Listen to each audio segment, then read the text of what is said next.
Bon mardi tout le monde, bienvenue dans cette avant-dernière en toute liberté de la saison. Il en reste deux, mais justement, à notre avant-dernier, il fallait le faire bien évidemment. On l'a fait pour tout le monde la semaine dernière, mais laisser en alternance, il le mérite aussi. Mais c'est notre cher ami José Soucy qui fait son dernier de la saison. Il veut faire également son bilan, mais plus at large. On sait que la semaine passée, notre cher ami Jonathan a fait plus son bilan de la CAQ, de la session parlementaire, mais José, il va vraiment au niveau de l'Occident. Il voit il voit le grand angle, si je puis dire. Donc, on fait l'analyse at large, puis on présente ça dans son dernier en toute liberté de la saison.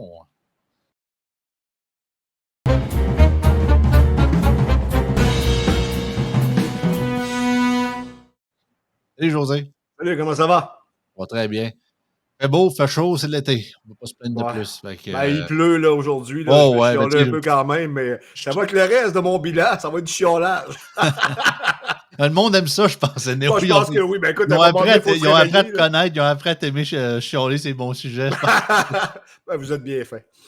En passant, peut-être un petit shout-out, je l'ai fait dans le Lien et Frank, c'est qu'il y a 2-3 semaines, j'étais à Montréal toute la semaine pour un séminaire de l'Institut économique de Montréal. Et par pur hasard, justement, on parle de la rue Peel, c'est en avec l'histoire de oui. Mais là, c'était justement sur cette rue-là. J'étais pas au même restaurant, par contre, il y a un monsieur noir de 35-40 ans, sûrement dans ce coin-là, un grand buffet, il était avec sa conjointe, assis sur une table. Là, moi, je passe, il me dit « Joey », là, je me revire, il dit « Oui ». Il dit Yann et Frank, il dit super bon. Il dit toi puis José, il dit écœurant, il vous écoute à chaque fois avec s'appelle Guy. Fait que shout out à Guy, il va se reconnaître dans les commentaires. Fait qu'il y a du monde de partout qui nous écoute. fait que je voulais faire mon shout-out là-dessus parce que c'est le fun. Parce qu'autant qu'on voit les commentaires, on va peut-être mettre des visages sur des auditeurs, c'est vraiment très apprécié. Fait que, puis il faut les prendre, les commentaires positifs, parce que souvent dans ce domaine-là, les critiques, on les reçoit on mange notre l'autre de marde, là, mais ça fait partie de la... C'est ça. On a une beurrée de marde à manger à tous les semaines. Des fois, c'est épais, des fois, ça l'est moins un peu. Au moins, c'est ça, on peut... Les bons commentaires, c'est le sucre, fait que ça passe mieux. Oui. Fait que ouais, bilan de Écoute, c'est pas un bilan là, exhaustif avec les détails que je veux t'offrir aujourd'hui. J'ai fait beaucoup de textes cette année pour le placoteux. Une semaine sur deux, je fais une chronique politique pour ne pas tanner trop le monde aussi avec ces sujets-là, mais il y a des choses que je dénonce comme je dénonce ici. Et je vais faire un lien. Je vais commencer avec ce qui s'est passé récemment en France pour l'Union européenne. Je veux dire, ça a été une vague du Rassemblement national, si je ne me trompe pas. Il y a un vent de droite qui souffle en Europe et en Occident. Et tu sais que si on se fie un peu à ce qui se passait pendant la crise covidienne, ça prenait toujours 2-3 semaines, un mois avant d'arriver ici. Pour ce qui est du vent de droite, on le sent monter, on le voit avec l'arrivée de Pierre Poilievre. Et moi, je ne suis pas de l'école qui affirme que Pierre Poilievre, c'est de l'extrême droite. Là. Pour moi, de l'extrême droite, c'est pas ça. Si tu me donnes... Tout le monde, personne n'a une définition d'extrême droite. Tout le monde utilise, même Radio-Canada s'en sert, puis je dis tout le temps, je connais quelques personnes qui travaillent là, des fois, challenge-les, c'est quoi votre définition? Ils ne sont pas capables. Ils ont toutes une définition différente. C'est ça le problème, c'est que je dis pas qu'elle n'existe pas, l'extrême droite, c'est juste que... Faudrait la définir. Disons qu'on a élargi beaucoup la définition pour mettre beaucoup de personnes qui ne sont pas nécessairement là-dedans, mais que pour les diaboliser avec d'autres choses. Fait que c'est beaucoup d'étiquetage. Tu sais, vois-tu, dans ma tête d'extrême droite, moi, c'est Benito Mussolini, Adolf Hitler, Franco, tous les régimes fascistes. Ben oui, c'est ça. Là, pour moi, c'est ça l'extrême droite. Quand tu parles de Trump, c'est un populiste, certes. Tu peux même reculer dans le temps ici avec un Duplessis qui était une forme de populisme. En même temps, il parlait au peuple. Populiste, c'est un autre terme qu'on devrait c'est un conservateur catholique, conservateur théocratique, d'une façon, puis tu sais, je dirais pas, non, je pense pas que non. Duplessis, c'est du conservatisme agricole, catholique, c'est ça, très... Pensez comme faut, pendant que, là, je parle encore de Duplessis, pendant qu'on avait... tu le plugues une dernière fois avant de parler. Oui, ça c'est sûr, puis l'année prochaine, si tu me prends, je vais le plugger aussi, puis De Gaulle également. Ceci dit, sans rire, pendant le second conflit mondial, juste avant, pendant qu'on avait Salazar au Portugal, Franco en Espagne, Hitler en Allemagne, Mussolini en Italie, ici, on a eu Maurice Duplessis. Ça te prouve une chose, c'est qu'on est des modérés au Québec et on va toujours être des modérés. Lorsqu'on nous parle qu'on est profondément des racistes, des homophobes, oui, il y en a comme dans toutes les sociétés, mais on a appris dans les dernières années à faire la part des choses. On est capable de vivre ensemble. Ça, c'est une de nos qualités. Maintenant, est-ce que ça s'arrête là? Je pense pas, parce que là, ce qu'on appelle l'extrême droite qui n'en est pas, il y a un éveil de la population au fait que la société ou le gouvernement-providence, parlons pour le Québec et le Canada également, et même en France aussi, ça ne fonctionne plus. Je veux dire, si tu regardes l'état des finances publiques, au Québec, 11 milliards de déficit lors du dernier budget, une dette de 300, un peu, je l'ai ici pour être certain, là, la dette québécoise, on parle de 329 milliards de dollars la dette au Québec. Au Canada, c'est 1400 milliards, proche de ça, grosso modo. Le déficit au fédéral est extrêmement élevé aussi. Et pendant ce temps-là, on continue de dépenser. On n'est plus capable de faire des projets sans que ça nous coûte les yeux de la tête. Et tu sais comme moi, lorsque tu prends ton argent et tu la mets sur le paiement de la dette, juste de l'intérêt de la dette, ça t'enlève des moyens pour investir ailleurs. Là, il vient un temps tellement gros que tu ne sais plus par où prendre ça. Et tu sais qu'à un moment donné, il va falloir que tu fasses le ménage. Et là, ce qui est quand même positif dans la situation, c'est qu'il y a un éveil collectif au sein de l'Occident qui se rend compte que, écoute, ça ne marche plus, là, le système ne fonctionne plus. Je veux dire, on peut prendre l'exemple du Québec, là, je te donne souvent ça comme exemple. Le 500 millions, un demi-milliard que ça a coûté pour un programme informatique, la SAC-Clic, un demi-milliard, c'est de l'argent, là, on s'entend. OK?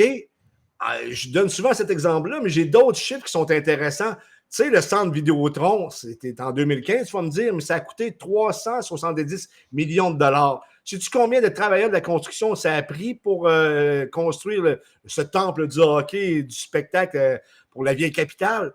3600 travailleurs de la construction avec les salaires de l'industrie de la construction. Ben, si j'espère. Pendant 3 ans, tu as peu 1,30 million d'heures pendant 3 ans pour construire ça. On s'entend que le building en question, ça fait la fierté de Québec jusqu'à un certain point, même si on n'a pas de club à l'intérieur.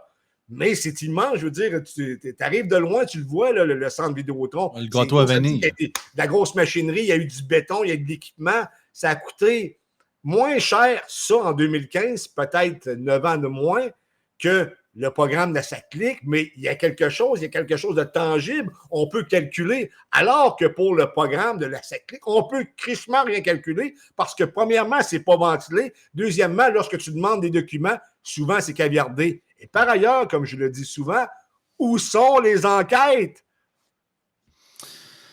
Ah, t'as absolument raison. Puis donc, absolument. Tu sais, le centre Vidéotron, on le sait, on a parlé, la réforme de la construction sont en train de préparer. Ben, là, ils font moins puisque la session est terminée, là, mais quand ils disent qu'au Québec, ça prend 5 travailleurs différents de la construction pour poser une porte, c'est pas une joke. Là, c'est la quantité de métiers qu'on a. Tu sais, ton 2300, tu serais capable de le graduer du 2/3 la quantité de jobs de dédoublement, puis tout. Mais c'est ça, les centrales syndicales, les jobs de qualité, puis de ci, puis de ça. Non, puis... ça, c'est un point. Mais le point surtout, c'est que ça a coûté, je veux dire, ça a coûté cher, 370 millions, mais on a quelque chose, puis on est capable de ventiler 3600 travailleurs de la construction. Penses-tu qu'il y avait 3600 personnes qui travaillaient pour le programme SAC-Clic informatique? Non, puis en partant de l'informatique, tu peux quasiment tout le temps gonfler plus le prix à cause que ça a l'air high-tech, ça a l'air de la nouvelle technologie. Là, ouais, mais il y a des limites à tout, c'est un crème. Non, je le sais bien. Puis mon but, c'est pas de le défendre, simplement pour dire non, que c'est facile pour les crasseurs de se prendre pour des high-tech puis de gonfler le prix puis de se dire que c'est de la haute technologie. C'est ça mon point. On a vu, pendant l'année aussi, là, il y a eu des négociations dans le secteur public. Est-ce que la CAQ était le meilleur gouvernement pour mener à bien une telle négociation? Nope. Non, premièrement, parce qu'il était au plancher dans les sondages, il était dans le bas de la cave ou pas loin. Je veux dire, il n'était pas très haut, il était rendu 23-24 à ce moment-là. Là, il a remonté à 25 mais... Il n'était pas en bas de la cave, il était dans le salage. non, mais il y avait ça, mais de deux, là. Tu sais, on le sait que l'été précédent, je me souviens bien, avant, là, l'année précédente du moins, ils se sont votés, les députés, une augmentation de 30 de leur salaire. 30 de leur salaire. Comment ensuite de ça peux-tu arriver, tu sais, en étant crédible là, devant la fonction publique, dire écoutez, là, ça va pas bien, là, regardez là, partout, là, on a de la misère, on n'est plus capable de financer. Tu peux pas avoir cette crédibilité-là parce que tu t'es toi-même voté une augmentation de 30 Je veux dire, ça a été ça toute l'année. Là, lorsque tu parles aux gens, Parce que nous autres, on est un peu plus là-dedans, on est plus au courant, mais pour le commun des mortels, tout ce qu'on sait, ça commence à transpirer chez ces gens-là aussi. Puis pas à peu près. C'est pour ça que tu as un éveil de la droite en Occident, parce que les gens se rendent compte que ça ne fonctionne plus. Là, maintenant, je peux te parler également d'immigration. Qu'est-ce qui a fait passer la droite en Europe? C'est le problème d'immigration. Et ce problème-là est extrêmement bien présent au Canada et au Québec. Et ça va être l'enjeu de l'avenir des 10 prochaines années minimalement, selon moi, bien entendu. Il n'y a rien de scientifique là-dedans. C'est mon pif. Mais ça va être l'enjeu de l'immigration. Et les élections vont se jouer là-dessus. Il va falloir que les partis politiques en prennent conscience parce que là, c'est un sujet qui est désormais décomplexifié. Je l'ai-tu bien dit? Bon, des fois, je l'échappe un peu. J'ai compris, en tout cas. Non, mais il n'y a plus de complexe autour de cette question-là. Bon, puis si tu commences à parler aux gens aussi, les gens avant, ils n'osaient pas trop parler, mais là, maintenant, là, j'entends des commentaires tels que non, on ne se sent plus chez nous ici. Ouais, ça, c'est le peuple qui parle. Ah oui, puis peut-être une petite précision, il y a un contexte pour ce qui est de cette montée-là. Autant que tu as raison sur plusieurs points, et pour ce qui est de l'Europe et des élections européennes, c'est qu'aux dernières européennes avant ça, c'était les Verts, c'était les écologistes qui avaient gagné beaucoup de sièges et justement 5 années de politique écologiste au Parlement européen. De religion verte. De religion verte, puis de trucs, c'est les pesticides qui a fait chier beaucoup d'agriculteurs. C'est pour ça justement qu'il y a eu les manifestations dans plein de pays à travers l'Europe. Fait que là, ils sont comme à bout, puis là, ils ont ça carrément mis dehors. Ils sont encore là, il y en a encore des écologistes, mais beaucoup moins qu'avant. Ah non, c'est le retour du balancier. Mais il y a une perte de confiance totale de la population envers la classe politique, et j'ajouterais médiatique. Ben oui. C'est ça. On parlait d'extrême droite tantôt, je vais te laisser terminer, mais j'ai l'impression que, mettons, on prend un échiquier politique classique. Là. Mettons, j'ai l'impression qu'il manque une coche. Parce que, mettons, t'as centre, mettons, on part de la droite. T'as centre, t'as centre-droit, t'as de droite, puis on dirait que dans ma tête, après de droite, t'as extrême droite. Dans ma tête, il y a encore une coche. Il y a très à droite, et après ça, il y a extrême droite dans ma tête. Mais j'ai l'impression que, justement, ça s'est tellement élargi que le très à droite n'est plus là. Tu sais, comme par exemple, on prend l'exemple de la France. Reconquête, le parti d'Éric Zemmour, je le considérais comme très à droite. Est-ce que je le considérais comme parti d'extrême droite? Parce que par définition, puis Frank en parlait souvent là-dessus, par définition, les partis qui sont plus extrêmes, comme par exemple les partis communistes, pareil que le Parti communiste français, je te dirais qu'il est pas mal plus rendu friendly. Là. On dirait quasiment une version Vatican II du Parti communiste. Hein, ils sont genre ouverts sur le monde. Mais ça pour dire que les partis d'extrême, qu'ils soient de gauche ou de droite, par définition, renient la démocratie. Ils n'embarquent pas dans le système électoral, eux autres. Au contraire, ils veulent le faire s'effondrer. Fait que en tout cas, dans la définition classique, c'est ça. Autant je dis pas qu'il n'y a pas une possibilité pour les partis très à droite de devenir extrêmes. Ça, c'est une autre histoire complètement. Mais de tout taguer d'extrême droite, alors qu'au contraire, je pense qu'à force de taguer tout le monde de même, ben, je pense que vous en créez de la vraie extrême droite parce que vous poussez le bouchon trop loin. Mais c'est une réaction. La faute est attribuable à qui? Je te donne un exemple. Le wokisme, là, le LBGTQ, on l'a vu, je pense, en fin de semaine, là, au Grand Prix de Montréal. On pourrait parler tantôt de l'histoire de la rupine, vite fait. Mais le gars qui a chanté, là, je ne sais pas, je dis le gars, là, il fait partie de cette communauté-là aussi. Tu regarderas la foule, toi, qui réagit. Elle ne réagit pas, justement. Il y a un malaise là-dedans. On voit bien qu'on nous pousse ça dans la gorge. Et le problème avec cette philosophie-là qu'on tente, cette idéologie-là qu'on tente de nous imposer, on est en train de réveiller le vieux fond homophobe qui existe un peu partout en Occident. Ouais. Et ça, c'est un danger parce que je pense de ce côté-là, puis toi, tu es bien placé pour en parler, c'est qu'on avait fait beaucoup d'avancées. Puis moi, dans ma tête, j'en ai rien à cirer ce qui se passe dans ta chambre à coucher. Mais là, maintenant qu'on tente, on mélange tout ça, bien entendu, et qu'on tente de nous rentrer ça dans la gorge, bien, il y a une réaction. L'immigration, c'est la même chose.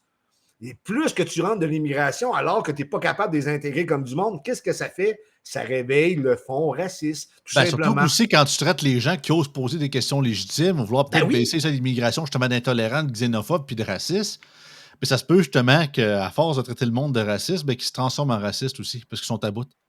C'est un peu comme. C'est exactement ce que je te dis. C'est ça, c'est que moi, ben, je suis un peu mal fait. Puis je sais qu'il y en a plusieurs qui sont comme ça. C'est que tu me forces à faire quelque chose, je vais faire le contraire, même pour te faire chier, ça se peut que je fasse pire Ouais, ben, Comme par exemple, mettons, justement, là, tu sais, je suis Yann en a comme toi parlé. là-dessus, j'ai toujours été de même. J'ai toujours été rebelle. Lorsque tu essaies de m'imposer ta vision, que je ne suis pas d'accord, et que tu me regardes de haut en m'écrasant, et c'est mon côté cote, là, je réagis, puis des fois, je Ben, au réagis niveau de très mal. l'environnement, c'est ça. Il y en a plusieurs des gens Aussi. qui font exprès de polluer alors qu'ils ne l'auraient pas fait, mais ils sont tellement fait taper sa tête qu'on est une gang de pollueurs, puis envoyer la green, puis green, puis green, puis green. Ils disent ah ouais, ben garde, juste pour te faire chier, je vais faire telle affaire qui va polluer pour de vrai. Alors que l'origine ne l'aurait peut-être pas faite si tu ne l'aurais pas écœuré autant.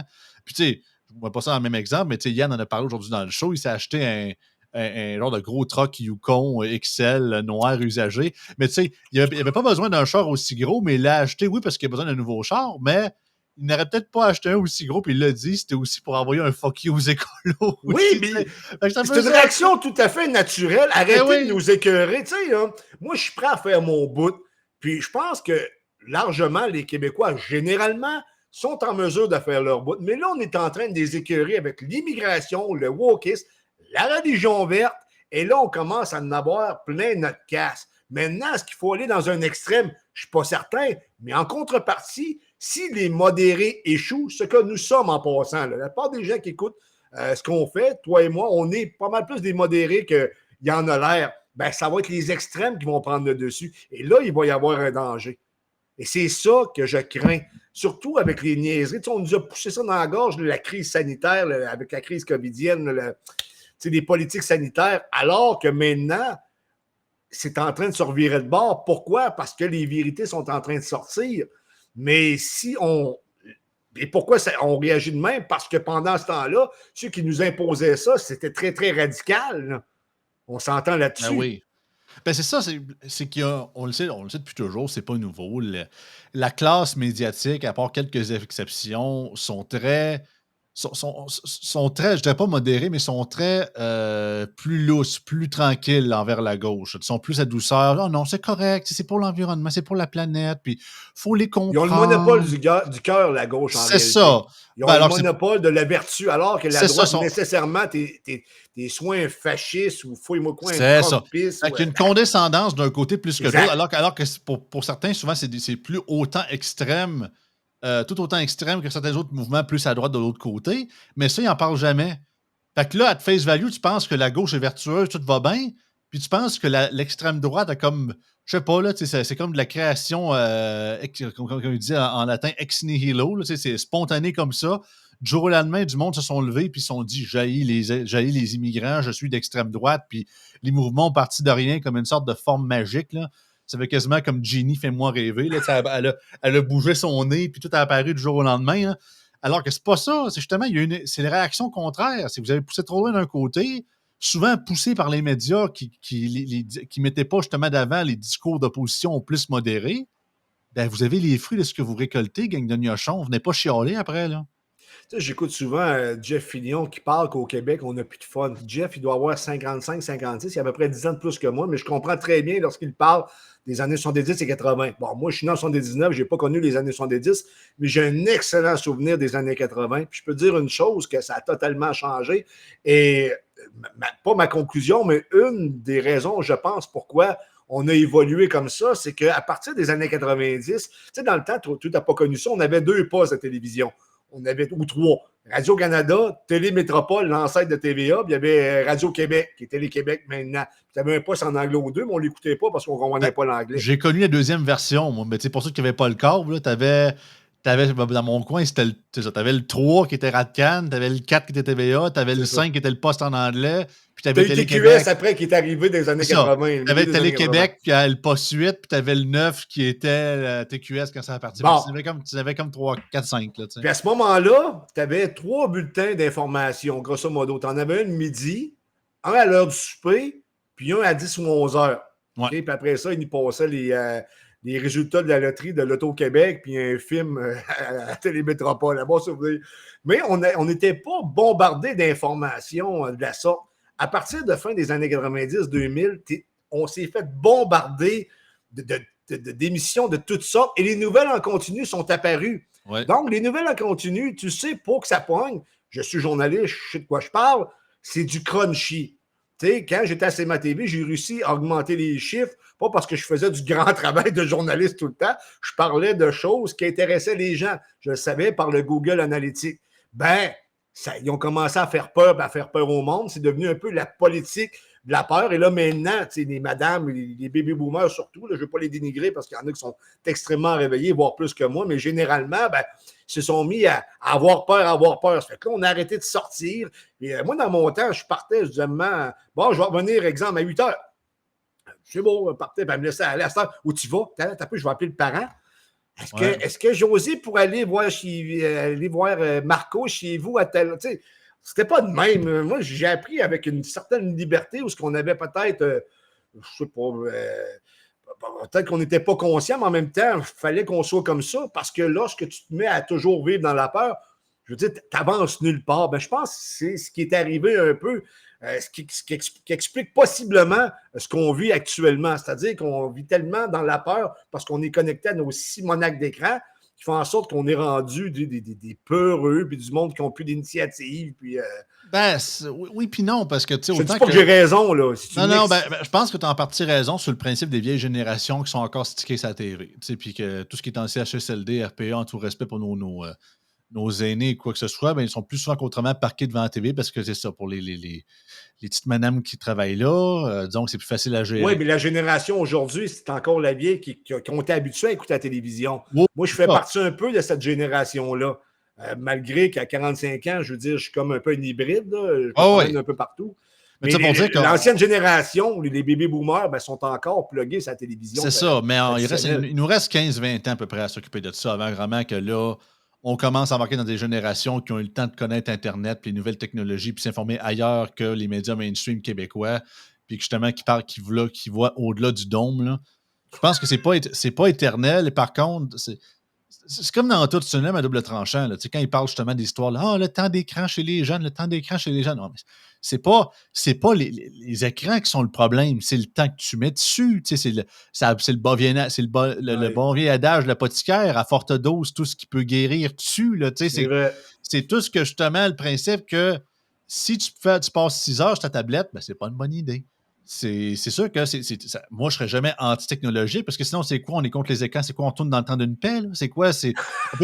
On peut pas revirer en arrière à un moment donné. Là. C'est comme avant. C'est comme vouloir, c'est ça, faire de la. Mais ça prend de l'autodiscipline, par exemple. Parce que moi, le premier, là, des fois, j'ai rien à faire. Puis à un moment donné, on dirait que tu deviens hypnotisé par ça. Oui, alors que tu vois des affaires plates. Mais on faisait la même affaire avec la télévision. Mettons, dans le temps, j'étais rendu à 32 pouces, mettons, au début des années 2000. Tu sais, à force de virer, je devais être rendu au 1378e poste, alors que c'était toujours les mêmes. Là. Je montais, puis je cherchais de quoi, Dire, il y a des choses qui ont changé énormément depuis au moins 30-40 ans dans la société québécoise. Puis on dirait qu'aujourd'hui, c'est sûr, je fais un melting pot de tout ça, tout nous saute d'en face, puis on se rend compte que, en tout cas, on n'a peut-être pas été guidé, puis en même temps, on avait une responsabilité individuelle de mieux s'informer.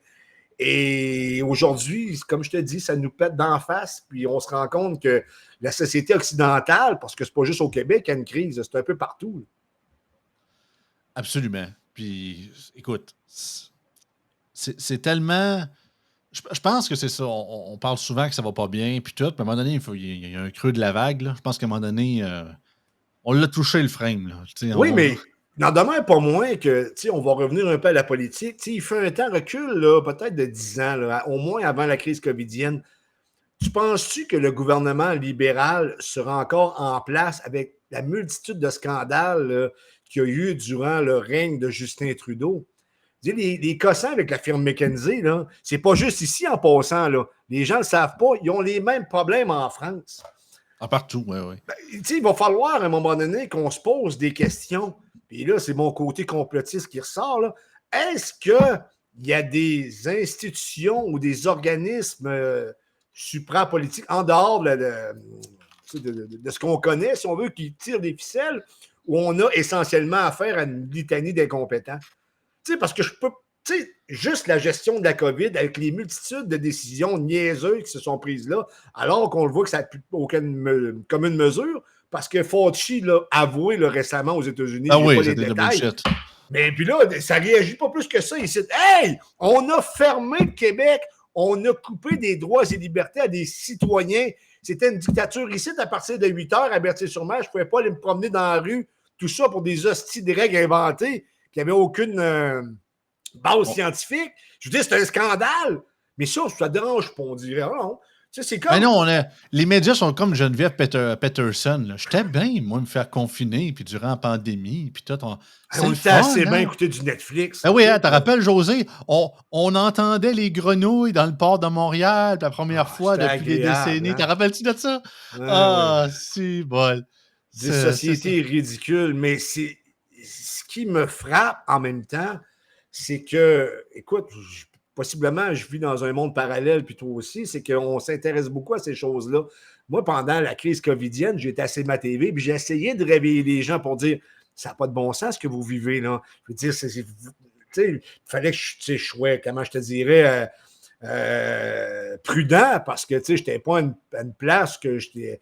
J'aime bien Michel, mon boss, mais c'était pas le gars qui était le plus courageux pour dénoncer ces affaires-là non plus. Là. Non, puis tu fais partie de la génération qui n'est pas du genre à brasser 3 cages. Là. Ben non, tu sais, mais sauf que je me suis fait haïr. Il y a du monde à Montmagny qui me déteste, notamment certains hommes d'affaires qui m'ont insulté solidement en me traitant de gros épais. Là.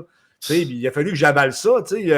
Il fait un temps que, recul de 20 ans, alors que je n'étais pas de personnalité un peu connu des médias, je me serais levé, j'aurais crissé ma main sur la gueule, mais là, c'est une époque qui ne fonctionne plus désormais. Donc, il a fallu que j'avale, parce que j'ai besoin d'un salaire pour vivre. Mais j'ai essayé quand même de réveiller la population pour dire hey, écoute, ça n'a pas aucune commune mesure. Mais là, aujourd'hui, tu sors ça aux gens, puis ils ne veulent pas en entendre parler. On dirait non, c'est la... Hey! Oublie ça, là, on parle de nos libertés. Raisin, réveille, Caltar. Non, c'est des vieilles histoires, là, José. J'ai dû passer. Oui. On n'a rien appris, on n'a fait aucune enquête, puis on risque forcément de répéter les mêmes conneries, mais c'est pas grave. C'est correct. Je comprends. T'as-tu remarqué que le mensonge... Excuse-moi. Non, mais tu sais, je comprends qu'il y a un côté choc post-traumatique derrière l'événement. Ça, je peux comprendre. Puis c'est même moi, parler de la COVID, moi, tout, ça me fait chier. C'est vrai. Puis moi, tout, c'est comme des moments que j'ai eu tough dans cette période-là, comme tout le monde ici, certains plus que d'autres. Mon but, c'est pas de vouloir paraître en victime. Là. Puis c'est vrai qu'on n'a pas le goût de revivre ça, puis de rejouer là-dedans. Mais le problème, c'est que c'est ça, c'est qu'on risque, pour notre société, puis pour le bénéfice de nos enfants, puis des futures générations, calvaire, il faut voir se remettre les mains dans la marde jusqu'au coude s'il faut. Là. Oui, absolument. Parce qu'on n'aura pas le choix, parce que sinon, on va faire comme tous les gouvernements ont fait, on va mettre la poussière en dessous du tapis. Et là, le tapis, ça marche plus. Ça marche plus. C'est rendu une butte, le tapis, tellement il y a de la poussière en dessous. Là. C'est ça qu'on se rend compte, c'est qu'il y a longtemps, on pouvait garocher les problèmes plus loin. On s'occupera de ça plus tard. Il fut un temps que ça fonctionnait. Mais, excuse-moi. Mais là, ça ne fonctionne plus là, parce qu'on se rend compte que ça pète de partout. La fonction publique québécoise, comme celle du Canada, la canadienne, c'est-à-dire, on le sait, là, on l'a vu récemment, j'en ai parlé, je pense, à ma dernière intervention. On veut les faire travailler plus que 3 jours en présentiel. Hey, ça monte aux barricades. Venant des gardiens du statu quo. Puis non, mais c'est parce qu'à un moment donné, c'est assez. Vois-tu, récemment, on a fêté le 80e anniversaire du débarquement de Normandie. Un événement extrêmement historique qui a mis les bases jusqu'à un certain point au monde qu'on a connu ensuite puis qu'on est en train de sortir. Mais on se rend compte que ce monde-là est complètement terminé. On est des gens, écoute, là, je ne sais pas si tu le sais, tu ouvrais des péniches qui étaient en bois en passant, on ne le savait pas. Des péniches, puis tu te faisais tirer dessus par des Allemands. Je veux dire, tu risquais ta vie. Il y en a qui n'ont même pas été en mesure de tirer un coup de fusil, qui se sont fait tuer, versus la pléthore de momonoxidil qui est dans la société, qui à la minute qu'arrive un petit cri de trop, une histoire, on veut sortir 3000 règles pour pas que ça arrive. Il va falloir également qu'on comprenne, là, je fais du coq à l'âne, que vivre, ça comporte des risques aussi. Hein? Il va falloir peut-être qu'on se remette ça dans la tête. Puis vivre égale, oui, des risques, mais égale également du plaisir à vivre. Mais est-ce qu'on a du plaisir à vivre encore? J'ai pas fait guerre. À Jeff tantôt. Jeff a totalement raison là-dessus. On est une hostie de société plate. Tu sais, on l'a vu à Québec, de Calvaire, c'est pas compliqué. C'était le maire Labombe qui a empêché des gens de prendre une tasse à Saint-Jean-Baptiste. Tu sais, je veux dire, moi, à mon époque, la Saint-Jean-Baptiste était synonyme, lorsque j'ai connu l'adolescence, à virer une brosse et à causer les filles. Là, maintenant, puis une fois de temps en temps, il y a un épais qui osait s'assire dans le feu, mais ça faisait partie des risques. Non, mais Écoute, une petite anecdote là-dessus. Je travaillais à un moment donné, j'étais plus jeune. Puis il y avait des chums à mon père qui étaient venus, puis on sciait du bois, là, parce que mon père chauffait la maison avec du bois, puis il demandait à ses chums de venir. Puis là, moi, j'aidais, bien entendu. Puis à un moment donné, il y a une scie qui décolle. Elle passe entre nos deux, entre moi et l'ami de mon père, puis elle rentre directement dans l'hangar. Là, je le regarde, je dis, Chris, on a failli y passer, pas, là, une scie qui décolle. Là, Ah j'aurais ouais, pu me couper la jambe, j'aurais pu rester handicapé ou. Il aurait pu m'arriver bien des choses. Il dit oui, mais on peut rester dans la maison aussi, puis il ne se passera rien. Ben, exactement. il avait raison, il parlait avec sagesse. C'est La ça, vie là. comporte des risques. Mais la vie est Est un risque. risquée et en partant. Je trouve tellement ça. Puis Frank en a parlé un peu par rapport à l'affaire tu sais, de l'histoire de la terrasse à Montréal en fin de semaine. Là, tu sais, La rupture, là. l'hyper-sécurité, puis tout. Ben Puis je dis oui. pas qu'il faut rien faire pour prévenir les incendies. Bien évidemment que non. C'est juste qu'à un moment donné, on peut rajouter le discours environnemental là-dedans. Là, il ne C'est faut vrai. plus faire de feux d'artifice à cause de ci. Là, tu le sais, On ne t'es peut de plus mon faire coin. de feu de camp. C'est C'est ça, dangereux. tu peux faire de feux de camp. Dans mon coin, Montmagny, tu le sais, José, le conseil municipal, ils ont interdit les plongeons dans les piscines. Ils ont fait ça. Eh oui, parce que supposément que c'est dangereux. Crois-moi que notre plongeon qui est quasiment qui a 50 ans d'origine dans la piscine familiale, pour moi, qu'il est là pour rester. Là. Mais tout ça pour dire, c'est qu'à un moment donné, OK, votre planète, vous voulez la sauver pour que l'humanité survive. Fair enough. Mais voulez-vous, vu qu'on vive ou qu'on soit Exact. vivant? Parce qu'il y a une différence Oui. entre les deux, entre vivre puis être là. Parce que durant le COVID, c'était ça. C'était pas de vivre, c'était être vivant. Tu pouvais avoir C'est une vie de survivre. merde. Ah ben non, parce qu'il y a différence. Survivre, au moins, tu peux faire quelque chose. Mais tu sais, c'était justement, c'est OK, techniquement, t'es médicalement en vie, mais ta vie, c'est de la merde, c'est dépressif as fuck, mais t'es pas mort. Mais calvasse, je veux dire, à un moment donné, tu sais, comme dirait en anglais, what are we fighting for? Tu sais, on se bat pourquoi? Si en bout de ligne, on veut sauver la planète, mais on va la sauver pourquoi? Mais moi, tu vas me dire, c'est con, mais moi, tout, je vais la sauver pour pouvoir continuer à avoir des feux Ouais. d'artifice, puis Mais continuer à faire du là, camping, puis continuer à avoir de la famille, puis continuer à faire des road trips, puis tu sais, tu vas trouver ça, c'est super matérialiste, peut-être, mais pour d'autres mondes, c'est ça. Puis oui, il y a la famille, il y a les institutions, il y a l'humanité, il y a la race, puis même tout ce qu'il y a là-dedans aussi. Mais dans les petites choses, c'est ça. C'est que si vous nous enlevez tout ce qui est le fun, tout ce qui est le fun à vivre, puis à part lire des livres, puis faire des composts, puis faire de la, je sais pas trop quoi, des affaires non équitables, puis non genrées, de whatever, ça va être plate, votre calice de vie, là. Je suis on désolé, peut-tu là. être juste modéré? Hein? Ah, Tu sais, c'est pas un qu'on mot très fasse des populaire choses. aujourd'hui. Non, non, mais je sais, mais qu'on fasse des choses qui comportent des risques. Mais il faut arrêter d'écouter des peurologues. Là. Les peurologues de la télévision québécoise, il y en a un puis l'autre. Là. On s'entend là-dessus. Tu sais, les Diane Lamar de ce monde, là, qui sont spécialistes dans tout, mais qui nous donnent des conseils de, je ne le dirais pas pour être poli.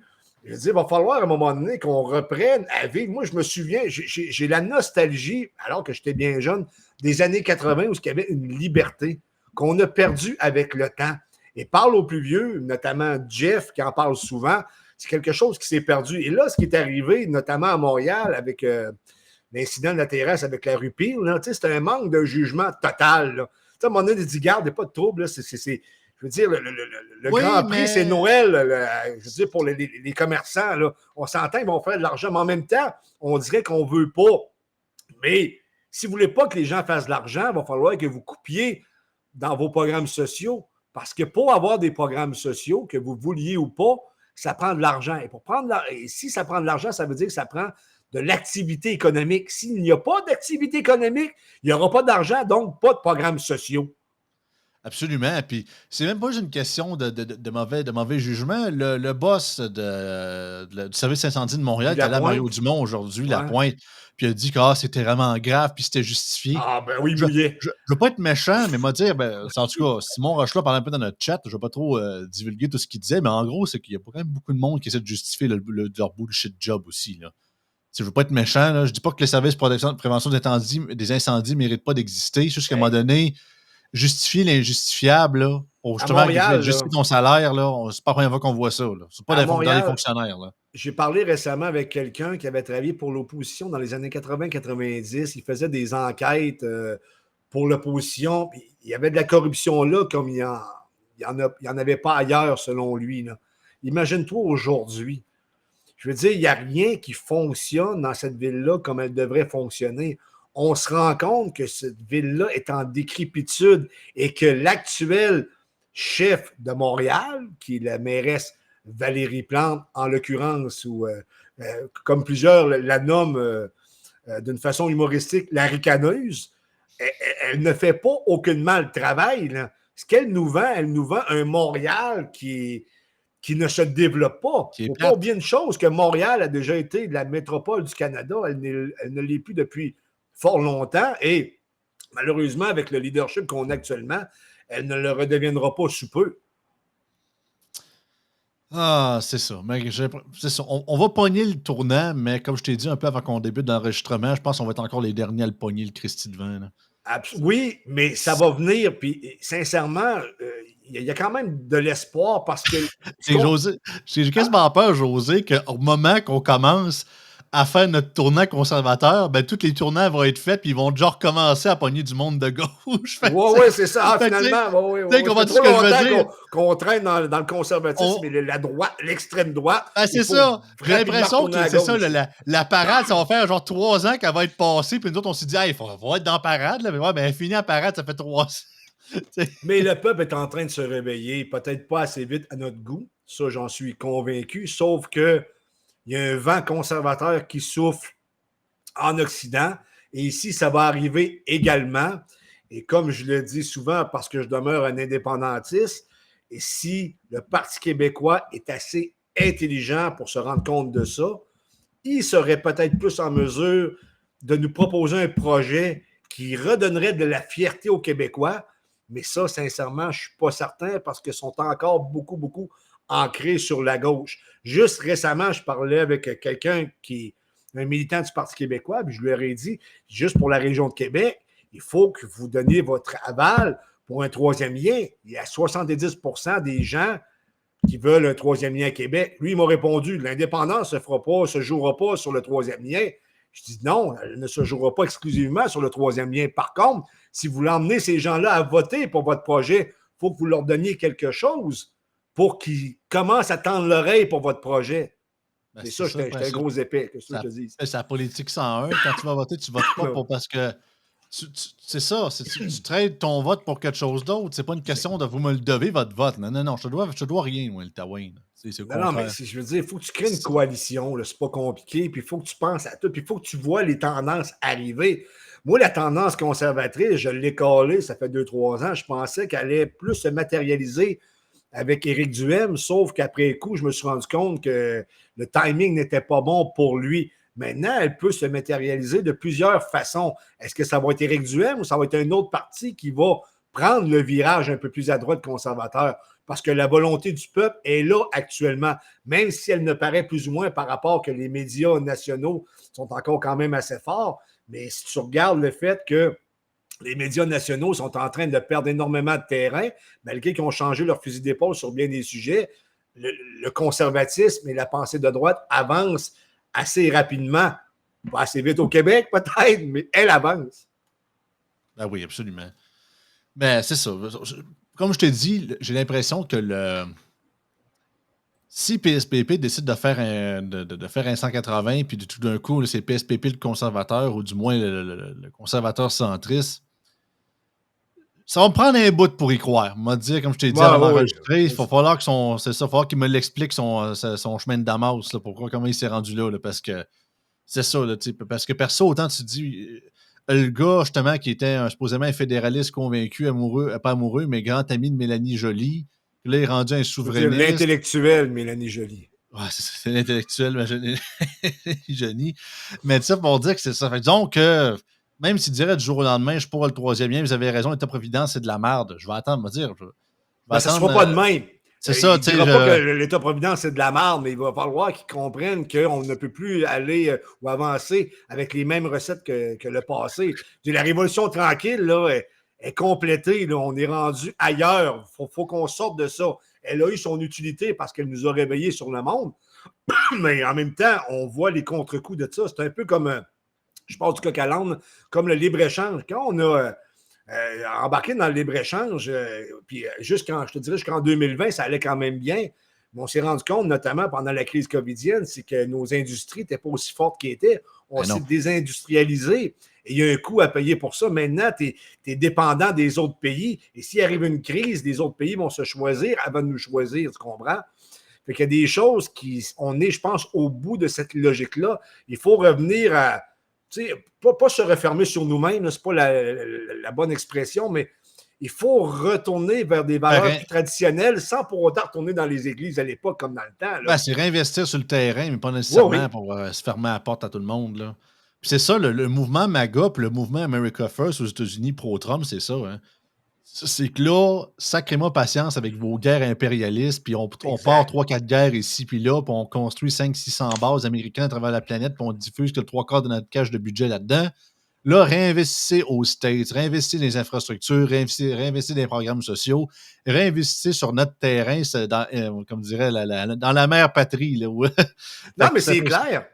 Je veux dire, les Américains, désormais, je pense que c'est Stéphane Bureau qui en a fait allusion récemment, ils ne font plus aussi peur qu'ils le faisaient, ça fait pas si longtemps que ça.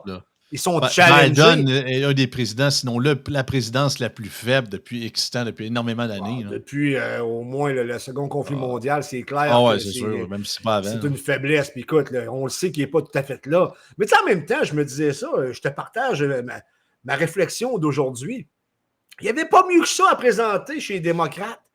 Je la comprends pas. Tu as un instinct politique comme moi, on n'est pas parfait. Mais comment se fait-il qu'on choisit cet homme-là? C'est très facile. Il y a plein de bons mondes à choisir ces démocrates. Robert Kennedy Jr., qui voulait d'abord présenter comme démocrate, mais on peut être d'accord ou non avec ses idées, mais il était pas mal mieux que Joe Biden. Mais Joe Biden, c'est le candidat de l'establishment. Puis la raison pour laquelle ils ont pris Joe Biden, c'est que durant les primaires démocrates de la dernière campagne présidentielle, c'est Bernie Sanders qui était en voie pour gagner. Fait que là, puis vu que Bernie Sanders, à l'époque, n'était pas sous le contrôle de l'establishment party puis de Wall Street ou whatever, il recevait sa campagne était financée majoritairement par des donations individuelles. Il n'y avait quasiment pas de super PAC qui le finançait. Il ne pouvait pas le contrôler comme il contrôlait. Il ne pouvait pas le contrôler. Fait que qu'est-ce qu'ils ont fait après qu'il a gagné parce qu'en fait, c'est que Bernie gagnait à cause de la division du vote parce que tu avais Biden, tu avais Kamala Harris, tu avais Pete Buttigieg, tu avais Amy Klobuchar. Tu en avais comme 4-5. Fait que du jour au lendemain, Buttigieg, Klobuchar, Harris, là, les mêmes donateurs que ceux qui ont donné à Biden, ils sont tous rassemblés. Là, vous allez annoncer que vous retirez de vos campagnes puis vous endossez bonhomme Biden. C'est ça qui est arrivé.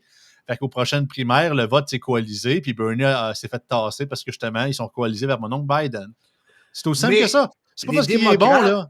Mais Vas-y, excuse-moi. Juste terminer, c'est que c'était un pari, mais vraiment à court terme, parce qu'ils savaient que c'était quasiment le seul, en tout cas pour eux autres, à regagner la Maison-Blanche contre Trump en 2020. Mais le problème, c'est que c'était à court terme, parce que moi, je savais, ils disaient, OK, vous allez peut-être regagner la présidence là, mais à la prochaine, le bonhomme va être sénile comme le Christ s'il survit jusque-là. Fait que vous allez être fait, là.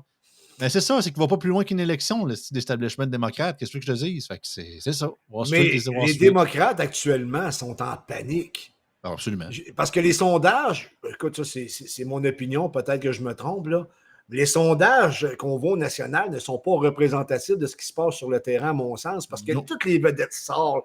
On l'a vu récemment, comment il s'appelle, Robert De Niro, qui est sorti, puis je dis, c'était ridicule. Là. J'ai pris hier, je pense, sur les réseaux sociaux, là, toutes les vedettes, notamment, il y en avait quelques-unes des Avengers qui étaient là. Je me suis celui qui personnifie Hulk. Ouais, Mark Ruffalo. Elle qui fait... elle était tellement belle. Là, Scarlett Johansson. Oui, mais il était tout là que c'était un danger, Trump, puis que l'Amérique, je veux dire, était en danger par rapport à blablabla. Mais pour qu'ils sortent l'artillerie lourde, en plus, il affirmait, nous, les vedettes, parce qu'on le sait que le culte du vedettariat aux États-Unis, c'est plus fort qu'ici, malgré qu'on a... Ah, mais ça a baissé. Non, oui, mais je sais. C'est ça. Tu te rends compte que l'influence qu'il y avait, ça fait pas si longtemps que ça. Ils ne l'ont plus. Ils sont en panique totale. Et je ne sais pas ce qui va arriver, mais je suis pas mal certain que Trump va être élu. Et dans 2 semaines, réélu plutôt. Et dans 2 semaines, il va y avoir le débat. Sincèrement, je pense que je vais le regarder du début jusqu'à la fin parce que j'ai l'impression qu'on va avoir tout un show parce que aime ou aime pas Donald Trump. C'est un entertainer. Là. Je pense que la première question qu'il va y poser à Joe Biden, t'es sur combien de drogues en ce moment? Ça va pour être As-tu hypé. emmené le portable de ton garçon? C'est des niaiseries de même. C'est ça, parce qu'on s'entend-tu qu'au discours de State of the Union, il était ses méthamphétamines à côté pour qu'il soit high vif de même, alors que le bonhomme, il est quasiment sénile. Là. On l'a vu aux festivités du 6 juin. Écoute, j'ai 45 ans, puis je me rends compte que j'ai pas la même mémoire que j'avais à 20 ans. Imagine-toi à son âge, lui. Ah non, absolument. En tout cas, l'Occident, ça risque de brasser pour le meilleur et pour le pire dans les prochains mois. Puis on va sûrement suivre ça attentivement. Mais c'est un passage obligé, je pense. Oui. Les vérités sortent un peu partout. On se rend compte qu'il y a énormément de corruption. Pas mal plus qu'on pense. Je pense que ça dépasse l'entendement. Et il y a sûrement énormément de gens là-dedans qui sont foutument blackmailés. Ça explique probablement certains comportements. Et c'est un spectacle, c'est un show, mais à un moment donné, lorsqu'on va mettre les bonnes personnes aux bonnes places, on va se relever de ça, puis on va continuer à aller de l'avant, mais on est actuellement dans un carrefour. Ça, c'était mon mot de la fin. Ben, sur ce mot de la fin, premièrement, je te remercie, José, de faire partie de notre gang. Je pense que j'ai beaucoup aimé ça. Je pense que c'était la découverte des 4-5 derniers mois, sinon plus. Les auditeurs apprécient beaucoup nos analyses, nos discussions. Fait que c'est vraiment, à tous les épisodes, ça skyrocket toujours. J'aime vraiment ça. Ouais, mais là, dis-toi une chose, qu'après la fin de cette émission aussi, je passe l'été, mais après ça, je vais m'asseoir avec Yann Sénéchal, puis je vais me négocier un gros cachet. On s'en jasera. Mais sinon, en attendant, José, passe un bon été, prends soin de toi, repose-toi, puis on se revoit, écoute, prochainement, cet automne. Fait que take care, my friend. Au plaisir. Bye bye.